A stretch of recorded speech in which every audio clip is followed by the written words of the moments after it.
Welcome to Dr. Mary Travelbest's 5 Steps to Solo Travel Guide for people like you who need extra support traveling one at a time. I appreciate your feedback and travel questions as the Travelbest team creates a workbook and a third book, Part C, about a recent 90-day trip around the world. In this episode, the FAQ is, how far in advance should I book my Airbnb? Today's destination is Rome, Italy, part 1 of 2. And today's misstep, my big mistake in Rome was not having euros for tipping. The travel advice, when in Rome, wander around. Be a Roman, meet some locals. That will be one of your most favorite parts of the trip. So here's the FAQ. How far in advance should I book my Airbnb? And the answer is, for my Rome stay, I booked it 3 months in advance because I knew that this would be a challenge in the middle of summer. It worked out great for me. Don't wait too long to book when you know the destination will be busy.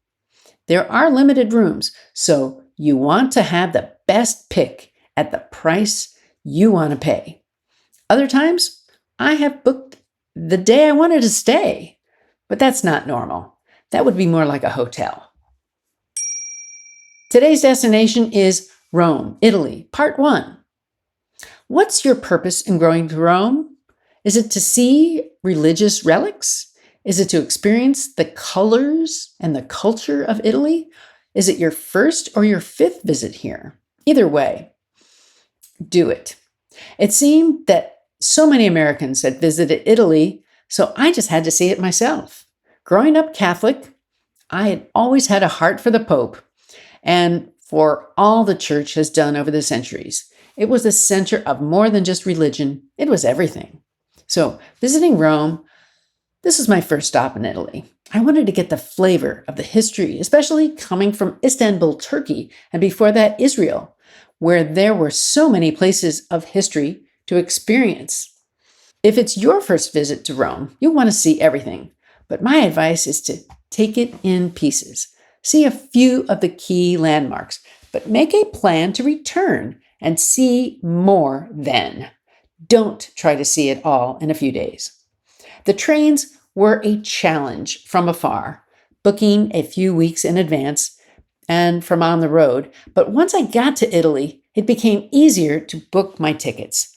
There are different ways to get on a train. There's a Eurail Pass, a raileurope.com, italotrain.it plus trenitalia.com. So which one works best for you? Everyone gave me advice on what to do in Italy. I listened and learned, and so will you. What were my favorite places there? Of course, the Colosseum and the Vatican are the highlights. I found the airport in Rome to be modern, clean, and easy to get to Termini Station for 14 euros. The tram to my centrally located Airbnb was challenging because the ticket machines were all broken. I went to a store to buy a ticket, which did not work. I rode 4 stops on the tram without a ticket and got off by Maggiore, by some giant arches. It was an older, kind of rundown area. Every corner had history here, and I wanted to learn it. I had a pizza, and they call it Pinza, with an N. I stayed with some elderly locals who gave me access to their apartment and made my visit memorable. I rested the first night as I had much to prepare for the next day.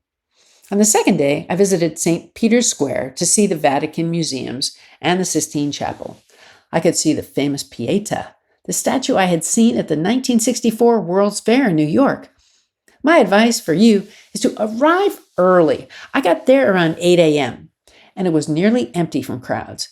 My tour was not scheduled for another hour, but I did enjoy the waiting around, as I felt like I had a sneak peek into the experience.